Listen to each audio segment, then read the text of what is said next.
Good morning. This is John Diaz, independent candidate running for the presidency of the United States for the 2024 general election. I'm running as a write-in candidate, and in this video, I'm talking about pretty much analyzing the previous videos. Today, I'm in Dania Beach, Florida. And you have a view of beautiful palm trees, beautiful landscaping. And I wanted to touch on a few topics further, talking about irrigation. On this video, I want to talk about irrigation and supplying the farmers the water that they need throughout America, which is a large undertaking. This measure is to prevent farmers from having hardships and even bankruptcies and ruining their businesses, their livelihoods, and forcing them to sell out. My dad used to tell me that one of the difficulties of farming was irrigation. That whenever there was a drought year, you could lose it all, and I'll never forget that. So I don't want the farmers to lose it all. Instead, I want them to have it all because they deserve it. They keep everybody nourished, they keep us going, and I definitely have them in mind. One system that I see employing for the farmers is to recommend that farms have underground tanks. They can be plastic tanks underground that has the capability of storing water. And so they get the water delivered to them with tanker trucks, and they store the water in their tanks, and then they use spraying equipment to water their fields.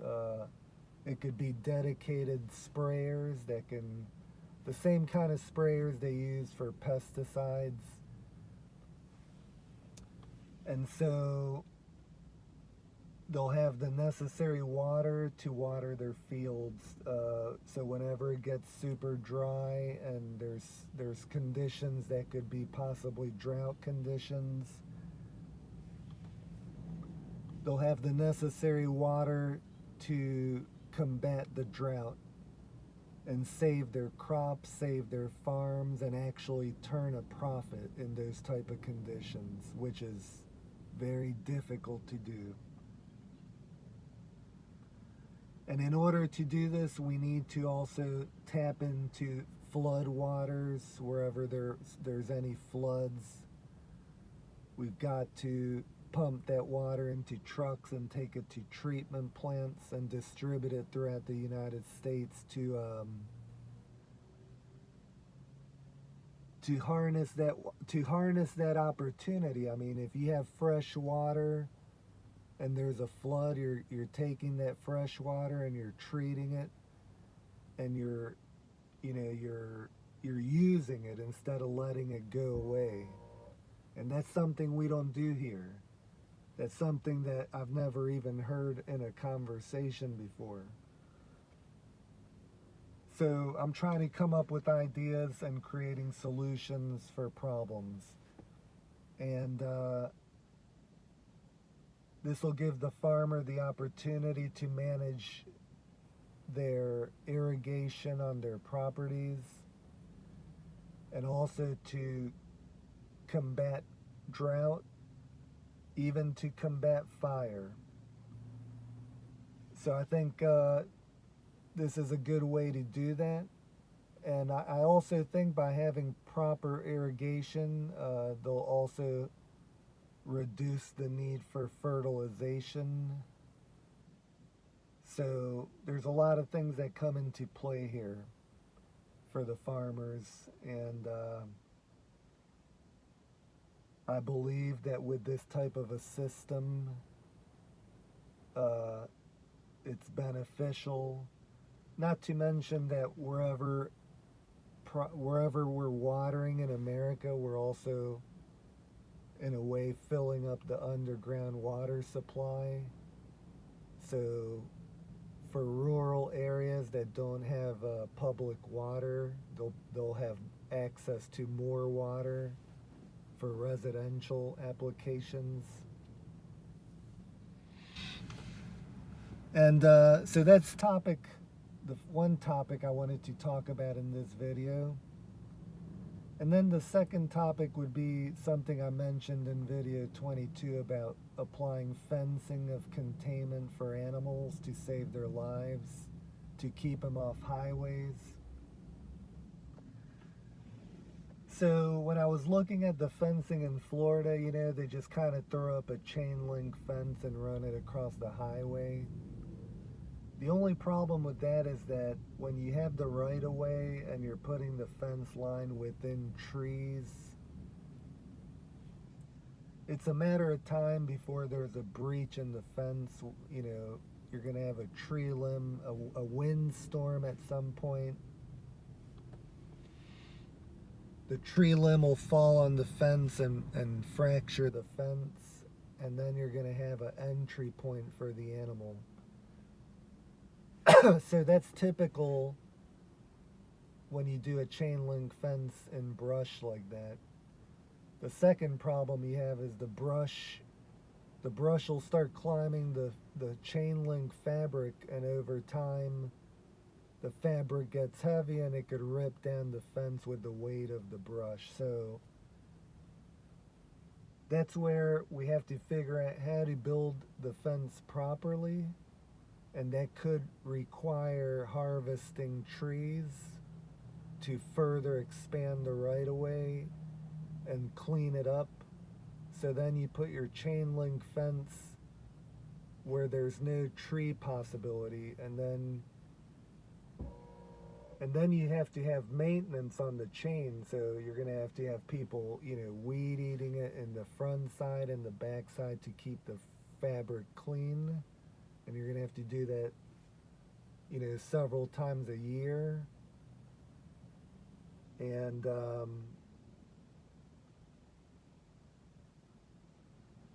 the second idea would be you have to figure out how to create a proper fence. If you're going to do it in trees, it's a matter of time before trees fall on the fence and fracture the fence, and then you'll have an entry point. So those are the problems we have when we try to do that. We try to do it for the good of the public, which is a good idea. But if you don't think about how to do it, it's going to be a loss investment over time. So what I'm trying to say is that you could have a fence that a chain link fence that could last you 30 plus years versus a fence that you might have a breach in it within a year or a couple years. All it takes is one storm. All it takes is one tree to fall on it, several trees to fall on it, and then you've got breaches in many locations, and then the animals will just cross through. So all these type of things, you have to give thought how you're going to do it and so forth. So when you think about a right-of-way, meaning on the side of a highway, usually you have a grass where the grass is mowed by the highway, and then you have forest. So if we want to contain the animals, we got to figure out how to apply the fences correctly so you don't have breaches and damage on the fence line. So these are all topics of we got to give it thought, how to do it, how to contain animals. it's a big undertaking, just like every other topic I'm talking about. And I would say topic number 3 goes back to striping the lanes, not the lanes, but the striping of the lines on the roadway systems. Um, what I mean by that, to clarify, is I mean implementing more striping throughout the year than the normality of what we see. So if they stripe a roadway every, let's say every year, every 2 years, every 3 years, I'm talking about striping lines every quarter, every half a year, just to make sure that the lines are visible, nice, crisp, and clean lines for public safety. So that's going to also create a lot of work for the companies that do that line of work. It's going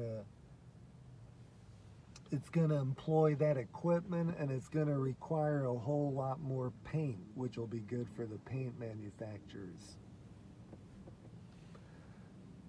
So that's the next topic.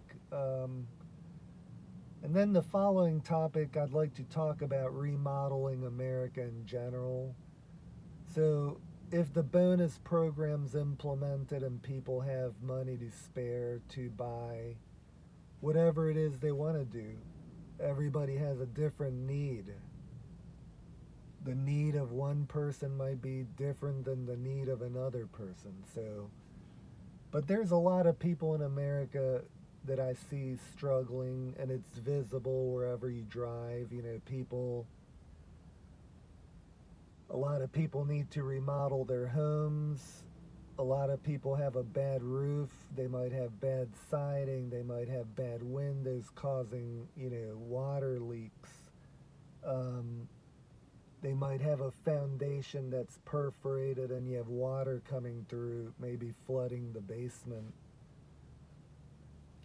So the bonus program is going to allow people to do whatever their needs are.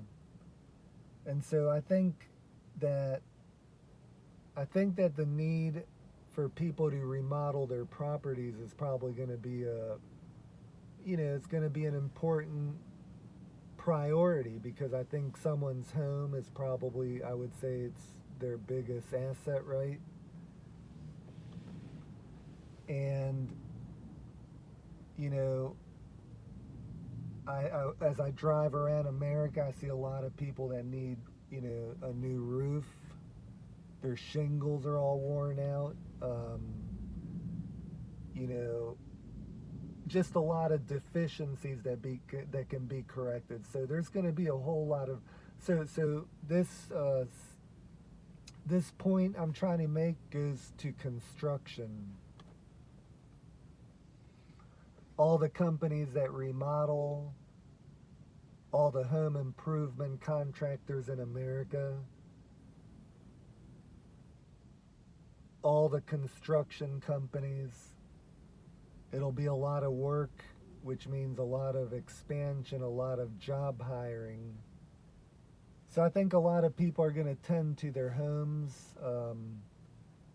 They're going to, put a new roof. They're going to do whatever it takes to improve their home, whatever the need might be, whatever their need might be. So once again, talking about job creation, that'll benefit contractors.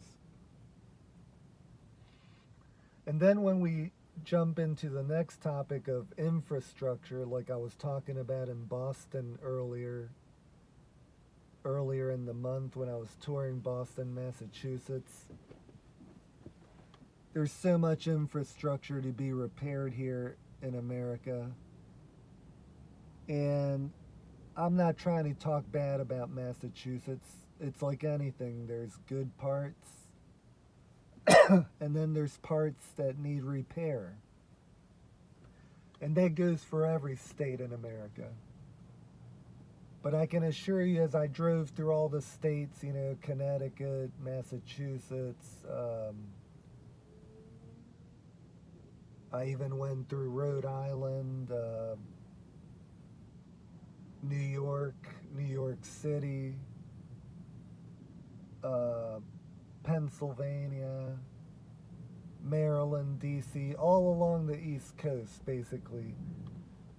There's so many bridges that need repair, that need remodeling. There's so many roadways that need to be resurfaced, repaved, that has to be milled down and repaved. Well, that part of it's got to be more like maintenance. We need more maintenance. Whenever there's potholes, we need to have highways that are clean, that are smooth. And there was some states that had, like here in the South, I've noticed that highways, they last longer. You can tell by the color of the asphalt. And well, the reason could be is because they don't have the freeze and thaw cycle, so so they probably pave them in a longer duration of time. But there was some highways here in the South that were extremely rough, and it made the car vibrate and just a really loud, obnoxious noise. So, and then I noticed a lot of potholes and holes. So I'm not gonna talk bad about one state. I saw that a lot of potholes, a lot of need for paving, definitely a lot of bridge work. And the next topic would go talking about just buildings in general, high rises, commercial properties. I think there's going to be a whole lot of remodeling. So a lot of contractors in America are going to benefit from everything I'm talking about. A lot of contractors, a lot of construction. And then the next topic I'll talk about would be janitorial. With everything that's gone on over the last several years with COVID and so many infections and disease, I would say it's important to raise the bar nationally on cleaning, both for residential and commercial. I think there's a superior need to increase the quality and the depth of the cleaning. More cycles in the cleaning, more in-depth cleaning. And so I would definitely say that's a very, very important thing here in the United States, to have superior cleaning. And so with the expansion of the economy, a robust economy like I've been talking about, all of this is possible. Do you see what I'm doing here? I'm talking about expanding. I'm talking about something that we don't talk about much because everybody's just used to the normal. And the problem is that the normal may look nice, like we see a lot of people, you see cars, like right here in the video, I see cars going by. There's activity, and we think, okay, well, the economy's looking good. But the problem is, it may look good, but the expenses are overwhelming the income. So I'm talking about creating jobs that don't exist, and that's a lot of jobs. I'm talking about a whole lot of new creations that don't exist. So that would be an incredible expansion, and the only way that we can dream about anything I'm talking about, because I'm sure a lot of people are probably wondering, wow, how are we going to do this? How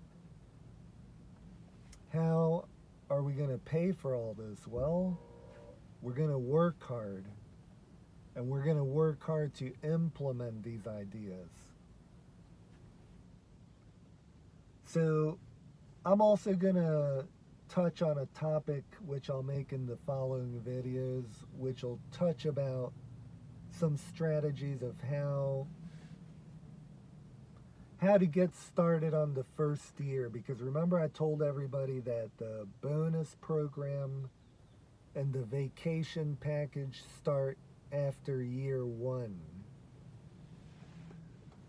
And the reason I say that is because on the first year we've got to change everything from the normal and try to expand. We got to expand the services to include everything I've mentioned, to increase the dollar volume and revenue and income, to be in accordance with the output. And we've got to be bold and huge on year 1. And then the other thing I'll do is I'll talk about it more in another video about how to actually raise capital. It's going to be let's just say, not a normal way that we do things here in America, but I'll touch more on that. So I'm encouraging everybody to continue to watch the videos to learn about these strategies that I'll be setting forth for everybody to hear. But I hope that you enjoyed this video. I hope you're enjoying all the other videos. And I encourage everybody to please subscribe to my channel so you can get alerts about when I make new contents and new videos. And to keep me in mind for voting time. You'll have to ask your election officials what it'll take to write me in the ballot, but the way I see it, you guys got to become an independent voter. So you'd have to apply to become an independent. And then you'd have to write me in the ballot as an independent presidential candidate named John Diaz. If you guys can help me, put me into office, I'll make sure that I work hard for everybody. I'll make sure to actually do what I say I'm going to do. And I'll work hard to implement everything I've said I'm going to do. So I want to say thank you for watching. Thank you for enjoying what I'm talking about. And I hope you all can share this and tell all your friends about this cause. I think that if you analyze all the videos we've made so far and everything I've talked about, that's a lot of problem solving. And there's a whole lot more videos to make and a whole lot more topics to talk about and a whole lot more solutions to talk about to the problems. But we're getting warmed up and we're continuing to make the videos. So please subscribe, like the videos if you're enjoying them, and share the videos, please. This is John Diaz. Thank you for watching and have a nice rest of your day. God bless. Bye-bye.